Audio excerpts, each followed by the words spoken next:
tal? Bueno, volviendo al 11 de marzo, si le parece, porque es un poco lo que nos ubica hoy en el día de hoy, 21 años después, ¿qué le parece si recordamos qué fue exactamente, profesor, lo que motivó este atentado tan terrorífico?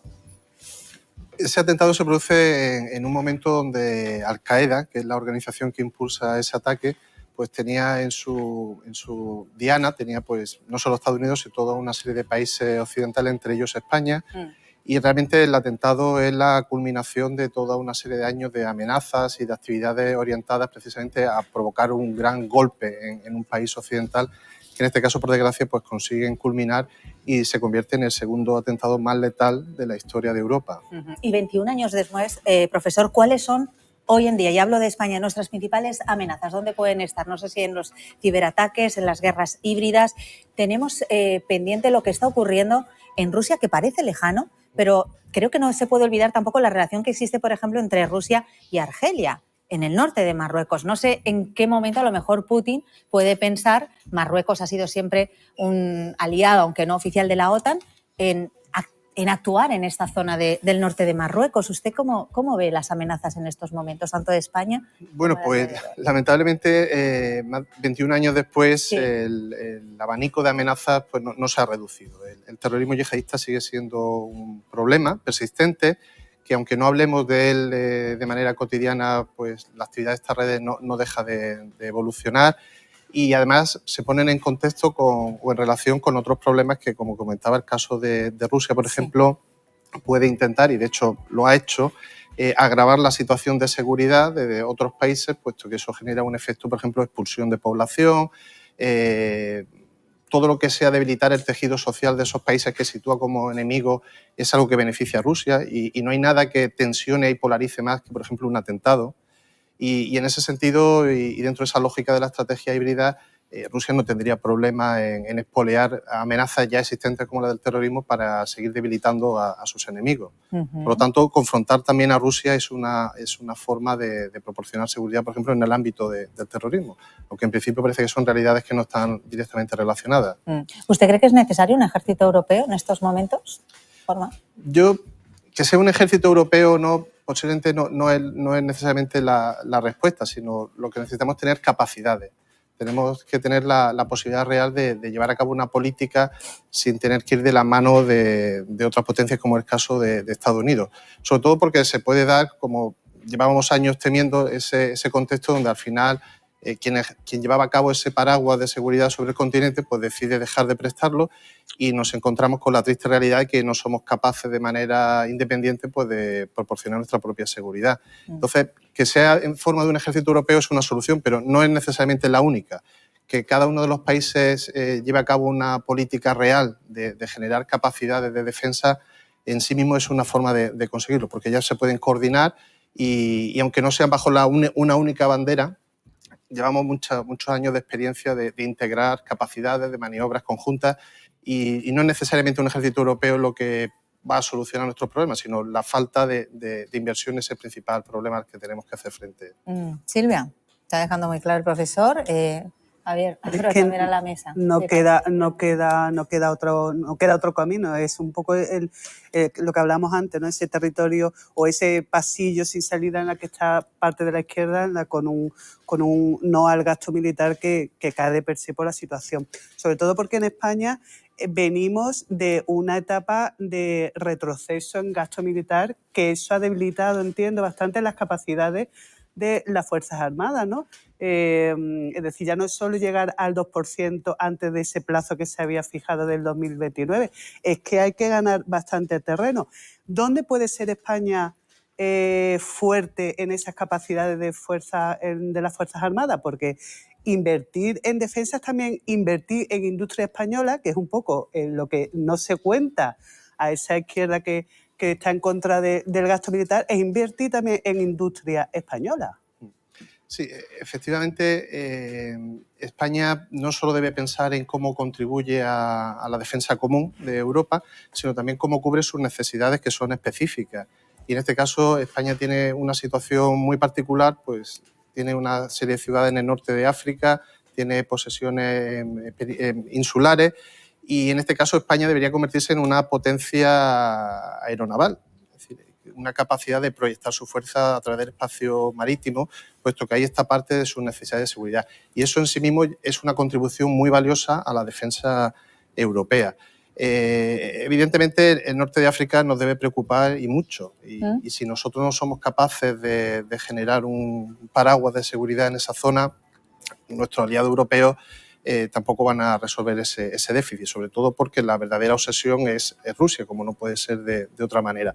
Pero a nosotros también tenemos que añadir esas otras necesidades que nuestros aliados no van a cubrir. Y si nosotros no somos coherentes con esas necesidades, pues difícilmente van a acudir en nuestro socorro quienes están pensando en sus necesidades más inmediatas.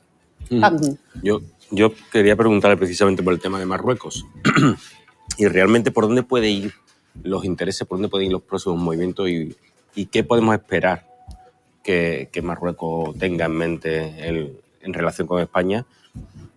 Y bueno, y si Europa puede ser un aliado, no solamente en el tema de la defensa, sino un aliado incluso a la hora de frenar, porque somos frontera, ¿no? Entonces, a la hora de frenar esa ambición, esas ganas de Marruecos de quizás recuperar o tener más territorio o atacar el territorio español, ¿no? Entre comillas, atacar. Sí. España está sometida a una dinámica que no va dirigida directamente hacia nosotros, pero que nos afecta a nuestra propia seguridad. Y es que desde hace años en el norte de África se ha producido una escalada armamentística tremenda, sobre todo dentro de la confrontación entre Marruecos y Argelia. Marruecos ha invertido muchísimo dinero en adquirir capacidades, en potenciar su ejército, mirando sobre todo a su obsesión, que es Argelia, que es desde luego su enemigo juramentado. Pero eso ha generado un efecto negativo en nuestra seguridad, y es que nuestra capacidad de disuasión también se ha visto afectada.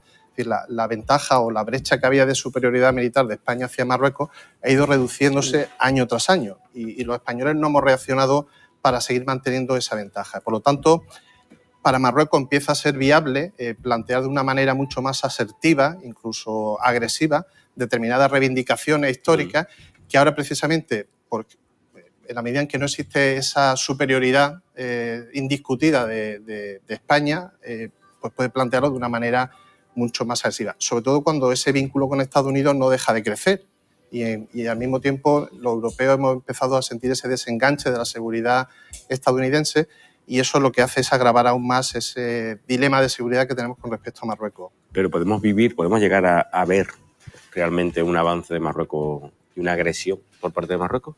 ¿Crees que se pueden dar las circunstancias?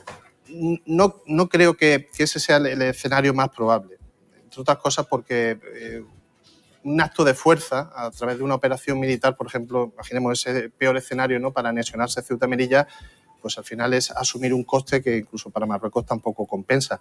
Pero hay muchas otras formas de anexionar ambas ciudades sin llegar a la agresión militar directa.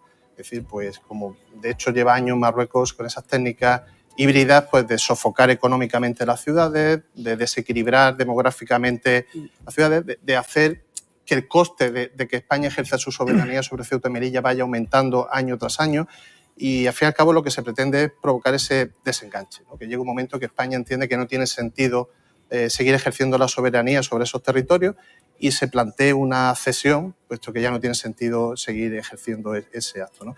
Y eso no necesariamente se lleva a cabo por una agresión militar, sino por esas técnicas híbridas que en la medida en que España no es capaz de ejercer la disuasión militar, pues son mucho más efectivas. Sí, yo quería preguntarle al profesor por el futuro, si es que está en cuestión de las bases que tiene Estados Unidos en España, de Rota y de Morón principalmente. Los vaivenes de Trump hemos visto que está retirándose, digamos, de alguna forma de Europa, pero ¿se podría contemplar en alguna posibilidad en un futuro próximo o a medio plazo de que decidiese retirarse de esas bases que son estratégicas también para España? Pues yo creo que si esa pregunta se la hiciésemos a alguien del entramado de defensa de Estados Unidos y a la élite militar, diría que es un disparate, que no tiene sentido, puesto que son activos valiosísimos para el despliegue estadounidense. Y de hecho, geográficamente están ubicados en lugares que son insustituibles. Ahora bien, estamos hablando de Trump, y ha tomado decisiones que son absolutamente contraproducentes, que son negativas para la seguridad, para la economía de Estados Unidos, y en uno de estos vaivenes yo no descartaría de la ecuación que entienda que una forma de presionar a esos países pues sería empezar a retirar unilateralmente bases, a pesar de que está afectando a su propia seguridad. Con lo cual, yo creo que no habría que perder vista el elemento absolutamente incertidumbre. Es decir, que no es tanto una cuestión de tiene sentido que lo haga o no, que no lo tiene, pero lo puede hacer. Profesor, la llegada de Trump ha puesto del revés, ¿no?, todo el mapa geoestratégico, geopolítico. ¿Usted cómo definiría el papel que está jugando Trump en estos momentos? Yo creo que hay que mirar a la psicología del personaje. Yo creo que él asume que cualquier intercambio es un juego de suma cero. Para que alguien gane, alguien tiene que perder. Él, por supuesto, pretende ganar en todos esos intercambios y por lo tanto, asume políticas que ni siquiera tienen que ver con la historia y la tradición del Partido Republicano, como la de los aranceles. Es un partido que ha fomentado el libre comercio como una forma de mejorar la riqueza y el bienestar de todos. Ha iniciado una guerra comercial. Eso es, ¿no? Se puede decir así. Una guerra comercial que ya, por ejemplo, pues ha provocado una debacle en la propia bolsa americana, porque el coste inmediato de todos esos aranceles que está imponiendo es un empobrecimiento de la propia población. Pero entiende que es una carta agresiva que pone sobre la mesa, que la otra parte va a hacer cualquier cosa para que él retire el arancel y él en ese intercambio va a salir beneficiado. Lo que creo que no entiende es que la otra parte, en la medida en que empieza a ver a tu interlocutor como alguien no fiable, pues empieza a adoptar medidas en el largo plazo. Es decir, no voy a estar sometido a este chantaje permanente, me prepararé para ser inmune a tu aranceles, ¿no? Y eso en el largo plazo va a debilitar la posición negociadora de Estados Unidos. Ya. Y ya por último, bueno, no sé si tenéis alguna pregunta más, pero le quería preguntar por nuestro ejército español. Según usted, ¿cuál sería la mayor urgencia que tiene ahora mismo nuestro ejército? ¿Tenemos un ejército preparado? ¿Nos faltan efectivos? ¿Hay falta de motivación quizá en este sector? ¿Usted qué opina? Bueno, yo creo que la gran fortaleza de nuestro ejército es el elemento humano. Es decir, tenemos oficiales y tropas muy formados, que están motivados, pero que no tienen las capacidades suficientes. Es decir, llevamos años donde se les pide continuamente que tienen que hacer más con menos. Y lo han conseguido. Pero llega un momento donde no todo tiene esa elasticidad. Es decir, necesitamos más de todo, ¿no? Y en concreto más recursos los que ha quedado de manifiesto por la guerra de Ucrania, donde tenemos una enorme carestía, pues artillería, drones, munición, es decir, todos esos elementos que hasta ahora pensamos que nunca serían necesarios y en los que se ha invertido muy poco. ¿Tenéis alguna pregunta? Estamos hablando de Rusia, de Estados Unidos y China. O sea, en todo este papel, en todo este tablero estratégico, es una China que por un lado parece en algún momento que se puede aliar o no aliar, si no tiene intereses comunes con Estados Unidos, una China que coquetea con Rusia permanentemente, que está también ahí moviendo sus fichas. ¿Cuál es el siguiente paso? ¿Dónde cree que se va a establecer la postura de China, ¿no? Bueno, China viene desde hace unos años que la propia guerra de Ucrania fue una muy mala noticia para China, porque ponía pata arriba un orden donde China estaba muy beneficiada, donde comerciaba, donde se enriquecía, donde no paraba de crecer, y el deterioro de esa relación hizo que China intentase recomponerlo. Ahora bien, se da cuenta que su vínculo con Estados Unidos se ha transformado y que posiblemente nunca vaya a ser el mismo. Toda esta retórica de Estados Unidos, que habla continuamente de que hay que confrontar a China, de que hay que abandonar Europa para plantar la batalla en el Pacífico, hace que evidentemente reaccione. Y su forma de reaccionar es entender que se tiene que desenganchar también de Estados Unidos.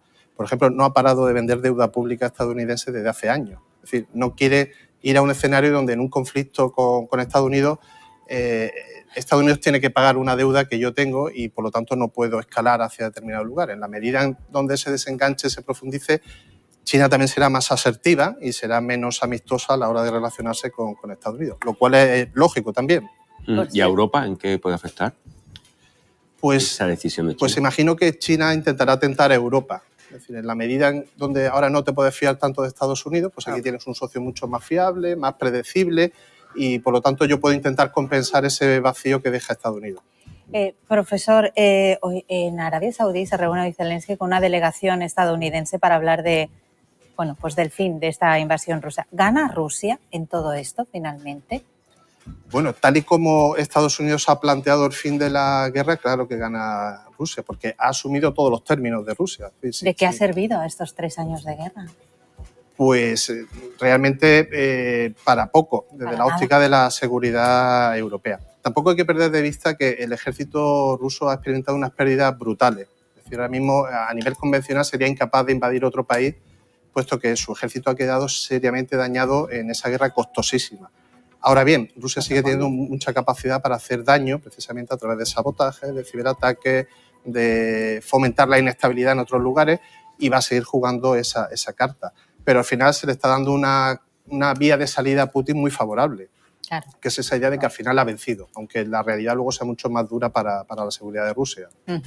Silvia, ya por último. Sí, ya por último. Decía que Rusia está debilitada, pero claro, tomó Crimea, Donbass. Si finalmente se queda con territorio anexionado, ¿cuándo sería el próximo ataque? Porque es un mensaje claro de debilidad absoluta y de decirle a Putin, venga usted cuando quiera por aquí, ¿no? Bueno, la gran obsesión de Rusia era descabezar el gobierno ucraniano, poner un títere en Kiev y que estuviese anexionado a los intereses de Rusia. Yo creo que si al final se le da esa victoria moral, tendrá mucha más capacidad para desestabilizar el gobierno de Kiev y al final provocar levantamientos internos que generen ese desplazamiento de la política ucraniana.